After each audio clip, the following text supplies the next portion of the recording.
Hello friends, welcome to my channel Aarambh classes. आज के इस वीडियो में हम लोग बीपीएससी टीआरई के प्रीवियस ईयर के जूलॉजी के क्वेश्चन पेपर का डिस्कशन आपके साथ करेंगे। इस बुक में टीआरई 1, टीआरई 2 और टीआरई 3 के क्वेश्चन पेपर का डिटेल्ड सॉल्यूशन दिया हुआ है। तो बिना देर किए चलिए आज का ये वीडियो शुरू करते हैं। इस वीडियो में हम लोग टीआरई 3 में जो भी जूलॉजी के क्वेश्चंस पूछे गए थे उसका डिस्कशन आपके साथ करेंगे। क्वेश्चन नंबर 71 है, ventral nerve cord found in the animals of phylum. किस फाइलम के प्राणियों में वेंट्रल नर्व कॉर्ड पाया जाता है? इसका सही आंसर है ऑप्शन सी, एनीलिडा।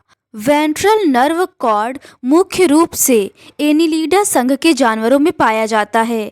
यह शरीर के वेंट्रल की तरफ होता है और केंचुओं जैसे खंडित कृमियों की विशेषता है। अगला प्रश्न है, connecting link between plant and animal is. पादप तथा प्राणी के बीच संयोजी कड़ी है। इसका सही आंसर है ऑप्शन बी, युगलिना। युगलिना को पौधों और जानवरों के बीच एक जोड़ने वाली कड़ी माना जाता है क्योंकि इसमें दोनों की विशेषताएं होती हैं। इसमें क्लोरोफिल होता है और यह प्रकाश संश्लेषण कर सकता है, लेकिन यह एक जानवर की तरह व्यवहार भी करता है। जब प्रकाश उपलब्ध नहीं होता है तो ये फ्लेजेलम के साथ चलता है।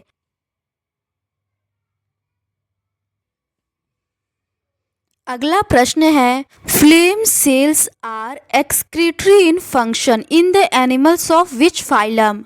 किस फाइलम के प्राणियों में फ्लेम कोशिकाएं उत्सर्जन का कार्य करती हैं?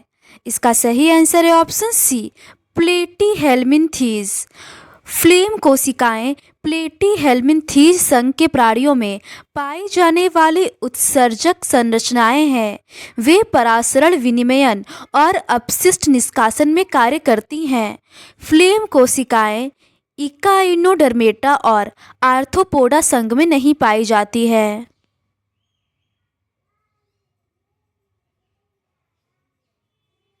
अगला प्रश्न है, for which function tube feet are used. Tube feet का उपयोग किस कार्य के लिए किया जाता है? इसका सही आंसर है ऑप्शन डी, उपर्युक्त में से एक से अधिक। ट्यूब फिट का उपयोग मुख्य रूप से समुद्री अर्चिन या सी स्टार जैसे इकाइनोडर्मस में हरकत और श्वसन के लिए किया जाता है। वे इन जीवों को आदान प्रदान करने और चलने में मदद करते हैं। इसका सही आंसर ऑप्शन ए और बी दोनों होगा। अगला प्रश्न है, only polyp stage is found in which coelenterate animal. किस सिलेंट्रेट प्राणी में सिर्फ पॉलिप अवस्था पाई जाती है? इसका सही आंसर है option A, Anthozoa. Anthozoa coelenterate का वह वर्ग है जहां उनके पूरे जीवन चक्र में केवल पॉलिप अवस्था मौजूद होती है। हाइड्रोजोआ और स्काइफोजोआ के विपरीत, जो पॉलिप और मेडूसा दोनों अवस्थाओं को प्रदर्शित करते हैं, एंथोजोवन जैसे कोरल और समुद्री एनीमोन केवल पॉलिप रूप से मौजूद होते हैं। अगला प्रश्न है, pearl is formed by the secretion of. मोती का निर्माण किसके स्रवण से होता है? इसका सही आंसर है ऑप्शन डी, उपर्युक्त में से एक से अधिक। मोती के निर्माण में एरागोनाइट और कॉन्चियोलिन दोनों का स्राव शामिल होता है। इन सामग्रियों को मोलस्क द्वारा नेक्रे बनाने के लिए स्रावित किया जाता है, जो मोती बनाने के लिए एक उत्तेजक पदार्थ के चारों ओर परतें बनाता है।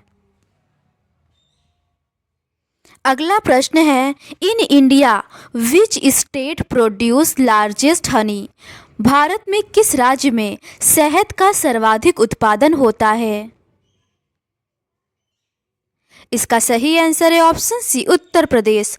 उत्तर प्रदेश भारत में शहद का सबसे बड़ा उत्पादक राज्य है, जो देश के कुल शहद उत्पादन में महत्वपूर्ण योगदान देता है। राज्य की अनुकूल जलवायु और बड़ा कृषि आधार विशेष रूप से मधुमक्खी पालन में इसे शहद उत्पादन में अग्रणी बनाता है। भारत का 30% शहद उत्तर प्रदेश में उत्पादन होता है। अगला प्रश्न है, इन honey bee colony workers bees are. मधुमक्खी के छत्ते में श्रमिक मक्खी हैं। इसका सही आंसर है ऑप्शन बी, फीमेल। शहद की एक कॉलोनी में श्रमिक मधुमक्खियां मादा होती हैं, जो चारा इकट्ठा करने, लार्वा को खिलाने, सफाई करने और छत्ते को बनाए रखने के लिए जिम्मेदार होती हैं। रानी मधुमक्खी के विपरीत वे प्रजनन नहीं करती हैं। नर मधुमक्खियां, जिन्हें ड्रोन के रूप में जाना जाता है, की मुख्य भूमिका रानी के साथ जनन करना होती है। श्रमिक मधुमक्खियां मादा के बावजूद पूरी तरह से विकसित प्रजनन अंग नहीं रखती हैं। अगला प्रश्न है, पेट्रोमाइजॉन फीड अपॉन। पेट्रोमाइजॉन कहाँ से भोजन प्राप्त करता है? इसका सही आंसर है option B, blood of other fish. अन्य मछलियों के रक्त से। पेट्रोमाइजॉन, जिसे आमतौर पर लेप्रे के नाम से जाना जाता है, मुख्य रूप से अन्य मछलियों के रक्त और शारीरिक तरल पदार्थ पर फीड करते हैं। वे अपने सक्शन कप जैसे मुंह और खुरदारी जीभ का उपयोग करके अपने शिकार से चिपक जाते हैं और घाव बनाते हैं और खून निकालते हैं। इस प्रकार वे दूसरी मछलियों से रक्त चूसकर अपना भोजन प्राप्त करती हैं। अगला प्रश्न है, house lizard belong to which class. घरेलू छिपकली किस वर्ग का सदस्य है? इसका सही आंसर है ऑप्शन बी, रेप्टिलिया। घरेलू छिपकलियां सरीसृप वर्ग से संबंधित है। सरीसृप ठंडे खून वाले कशेरुकी होते हैं, जिनकी त्वचा पर तराजू या स्कूट होते हैं। वे आमतौर पर जमीन पर अंडे देते हैं और इनमें फेफड़े आधारित श्वसन तंत्र होता है। ये आमतौर पर मानव आवासों में पाए जाने वाले आम सरीसृप हैं। अगला प्रश्न है, which of the following is egg laying mammal. निम्न में से कौन अंडे देने वाला स्तनधारी है? इसका सही आंसर है ऑप्शन ए, डकबिल प्लेटिपस। अंडा देने वाला स्तनपायी डकबिल प्लेपिटस है। यह मोनोट्रेम्स की कुछ प्रजातियों में से एक है। स्तनधारियों का एक समूह जो जीवित बच्चों को जन्म देने के बजाय अंडे देता है। कंगारू और लोरिस अंडे देने वाले नहीं हैं। वे क्रमशः मार्सुपियल और प्राइमेट हैं। अगला प्रश्न है, two chambered heart is found in which animal. किस प्राणी में द्विवेशमी हृदय पाया जाता है? इसका सही आंसर है ऑप्शन सी, फिश। मछली में 2 कच्छी हृदय पाया जाता है। मछली में एक अलिंद और एक निलय होता है, जो रक्त को गलफड़ों और शरीर के बाकी हिस्सों में एक ही सर्किट में प्रवाहित होने देता है। मेढक और मगरमच्छ में क्रमशः 3 और 4 कच्छी हृदय होते हैं, जो अधिक जटिल परिसंचरण तंत्र को सहारा देते हैं। अगला प्रश्न है, in which organ Henle's loop is found in. किस अंग में हेनले लूप पाया जाता है? इसका सही आंसर है ऑप्शन सी, किडनी में। हेनले लूप किडनी में पाया जाता है। यह नेफ्रॉन का एक यू आकार का खंड है, जो मूत्र को केंद्रित करने और शरीर में पानी और नमक के संतुलन को विनियमित करने में महत्वपूर्ण भूमिका निभाता है। लूप समीपस्थ कुंडलित नलिका से दूरस्थ कुंडलित नलिका तक फैला होता है, जो गुर्दे के कार्य में योगदान देता है। अगला प्रश्न है, embryonic origin of notochord is. Notochord का भ्रूणी उद्भव है। इसका सही आंसर है option B, mesoderm. Notochord mesoderm से उत्पन्न होता है, जो भ्रूण के जर्म परतों की मध्य परत है। एक्टोडर्म और एंडोडर्म नोटोकॉड के निर्माण में योगदान नहीं देते हैं। अगला प्रश्न है, what are the biotic components of an ecosystem? पारिस्थितिकी तंत्र के जैविक अवयव क्या हैं? इसका सही आंसर है option A, producers, consumers and decomposers, उत्पादक, उपभोक्ता एवं अपघटक। पारिस्थितिकी तंत्र के जैविक घटकों में उत्पादक, उपभोक्ता और अपघटक शामिल है। उत्पादक जैसे पौधे प्रकाश संश्लेषण के माध्यम से अपना भोजन बनाते हैं। उपभोक्ता जैसे जानवर उत्पादकतों या अन्य उपभोक्ताओं को खाते हैं। और अपघटक जैसे बैक्टीरिया और कवक मृत कार्बनिक पदार्थों को विघटित करते हैं। अगला प्रश्न है, the plants grow under direct sunlight are? सीधी धूप में वृद्धि करने वाले पादप हैं।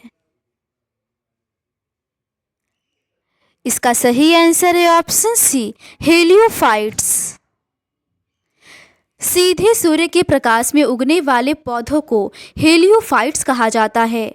हेलियोफाइट्स पूरी धूप में पनपते हैं, जबकि सेमोफाइट्स रेतीली मिट्टी में पनपते हैं और सियोफाइट्स छायादार वातावरण में उगते हैं। अगला प्रश्न है, the area of pond that contain sediment and substrate is called?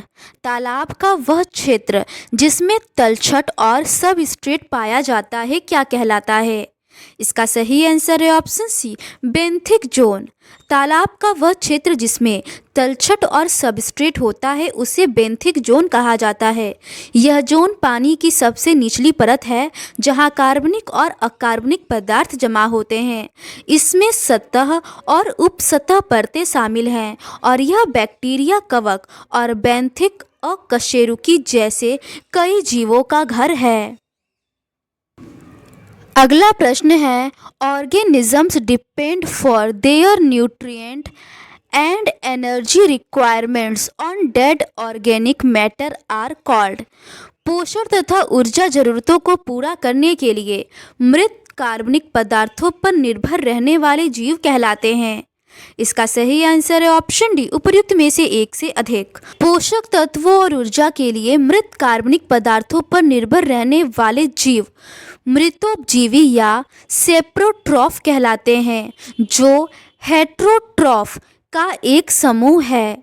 Heterotroph मृत पदार्थ सहित कार्बनिक स्रोतों से ऊर्जा प्राप्त करता है, जबकि सेप्रोट्रॉफ विशेष रूप से विघटित करते हैं और पोषक तत्वों को अवशोषित करते हैं। इस प्रकार बी और सी दोनों ही सही है। अगला प्रश्न है, the source of energy for all ecosystem on earth is?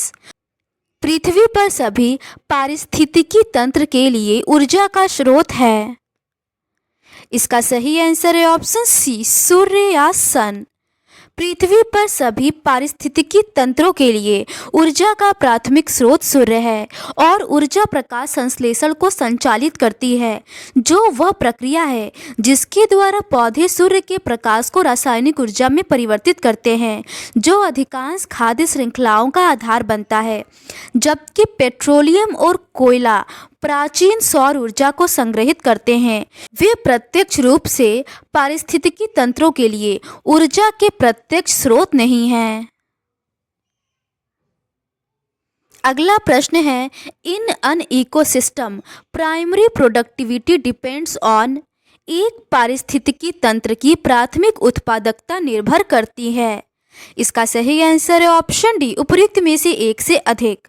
किसी पारिस्थितिकी तंत्र की प्राथमिक उत्पादकता एक से अधिक कारकों पर निर्भर करती है, जिसमें पोषक तत्वों की उपलब्धता और पौधे की प्रकाश संश्लेषण क्षमता शामिल है।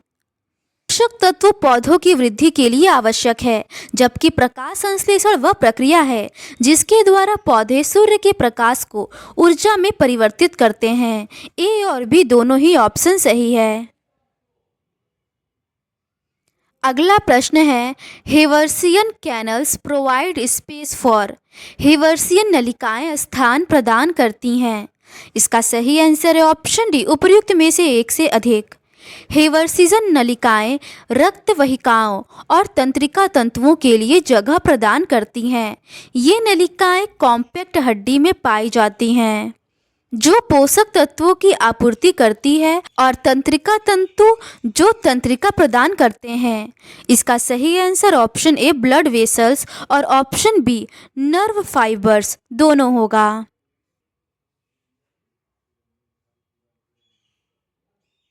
अगला प्रश्न है, open vascular system is found इन। खुला परिसंचरण तंत्र पाया जाता है। इसका सही आंसर है ऑप्शन सी क्रैब, केकड़ा में। केकड़े में एक खुला संवहनी तंत्र पाया जाता है। एक खुले संवहनी तंत्र में रक्त वाहिकाओं तक सीमित नहीं होता है और शरीर के गुहाओं के माध्यम से स्वतंत्र रूप से बहता है। अगला प्रश्न है, the dental formula of an adult human is. एक वयस्क मनुष्य का दंत सूत्र है। इसका सही आंसर है ऑप्शन ए। एक वयस्क मनुष्य के लिए दंत सूत्र मुंह के आधे हिस्से में प्रत्येक प्रकार के दांतों की संख्या को दर्शाता है। इसमें ऊपरी और निचले जबड़े दोनों में 2 कृंतक, 1 रत्नक, 2 अग्रचर्वणक और 3 चर्वणक शामिल हैं। अगला प्रश्न है, secretion of Brunner's gland is. Brunner ग्रंथि का स्रवण है। इसका सही आंसर है ऑप्शन डी, उपर्युक्त में से एक से अधिक। इसका सही आंसर ऑप्शन बी और सी दोनों होगा। अगला प्रश्न है, oblique muscles of stomach provide which type of movement. आमाशय की तिरछी पेशियां किस प्रकार की गति प्रदान करती हैं। इसका सही आंसर है ऑप्शन बी चर्निंग मूवमेंट। पेट की तिरछी मांसपेशियां मुख्य रूप से चर्निंग की गतिविधियों के लिए जिम्मेदार हैं। ये मांसपेशियां पेट की मांसपेशियों की दीवार की अन्य परतों के साथ मिलकर भोजन को मिलाने और तोड़ने का काम करती हैं, जिससे पाचन में सहायता मिलती है। वे पेरिस्टॉल्टिक या रिवर्स पेरिस्टॉल्टिक गतिविधियों में शामिल नहीं होती है, जिन्हें पाचन तंत्र के अन्य भागों द्वारा नियंत्रित किया जाता है। अगला प्रश्न है, bicuspid valve is present between.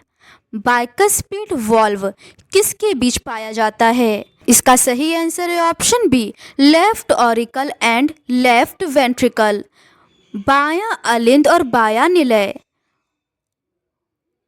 Bicuspid valve, जिसे मिट्रल वॉल्व के रूप में भी जाना जाता है, हृदय के बाएं आलिंद और बाएं वेंट्रिकल के बीच स्थित होता है।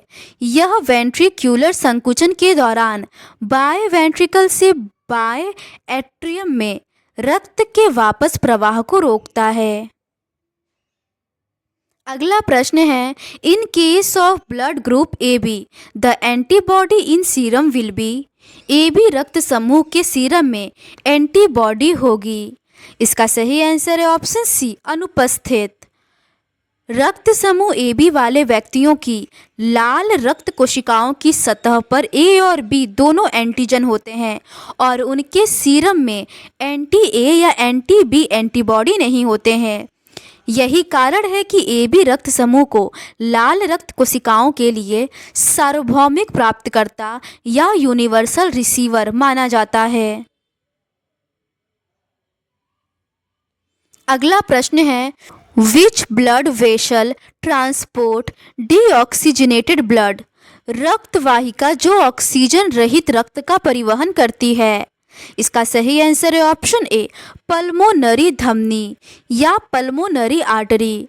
फुफ्फुसीय धमनी ऑक्सीजन रहित रक्त को हृदय के दाएं नीले से फेफड़ों तक ऑक्सीजन को पहुंचाती है। दूसरी ओर फुफ्फुसीय शिरा ऑक्सीजन युक्त रक्त को हृदय में वापस ले जाती है और महाधमनी हृदय से शरीर में ऑक्सीजन युक्त रक्त ले जाती है।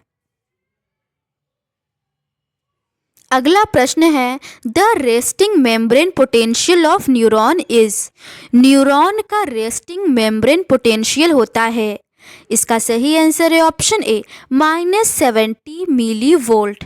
एक न्यूरॉन की रेस्टिंग पोटेंशियल मेम्ब्रेन आमतौर पर -70 मिली वोल्ट के आसपास होती है।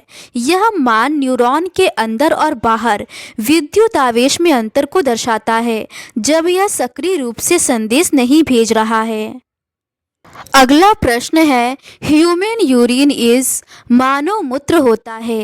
इसका सही आंसर है ऑप्शन सी यूरियोटेलिक। यूरियोटेलिक जीव नाइट्रोजन युक्त अपशिष्ट का मुख्य रूप से यूरिया के रूप में उत्सर्जित करते हैं जो कम विषैला होता है और अमोनिया या यूरिया एसिड की तुलना में इसे उत्सर्जित करने के लिए कम पानी की आवश्यकता होती है।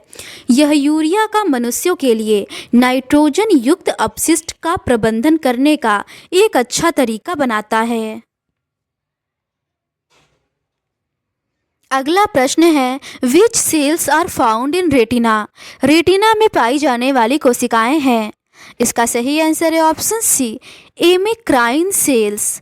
रेटिना में एमेक्राइन कोशिकाएं होती हैं जो दृश्य सूचना के प्रसंस्करण में शामिल है। पुरकिंजे कोशिकाएं सेरिबेलम में पाई जाती हैं, रेटिना में नहीं। श्वसन कोशिकाएं पेरिफेरल नर्वस सिस्टम कोशिकाएं हैं, रेटिना कोशिकाएं नहीं। अगला प्रश्न है which part of the I dilates and contract based on external light.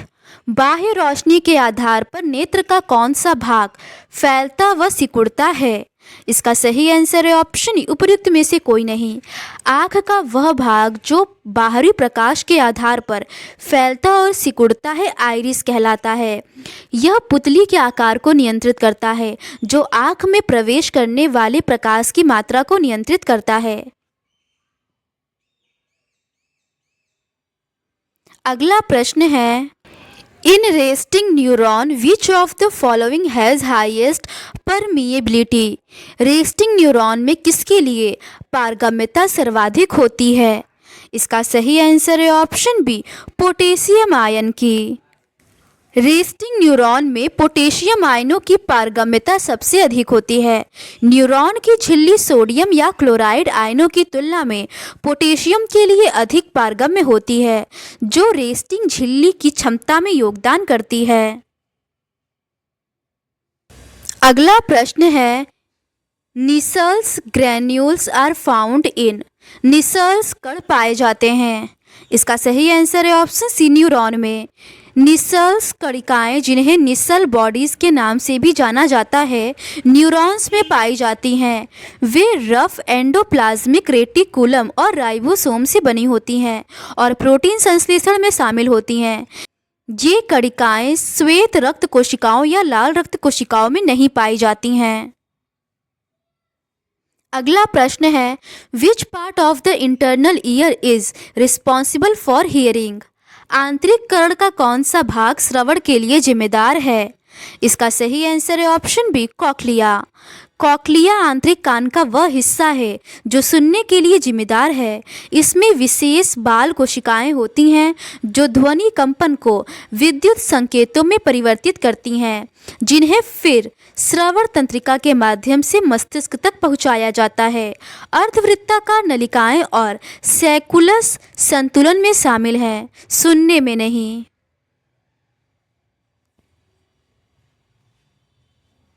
अगला प्रश्न है the middle ear is made up of.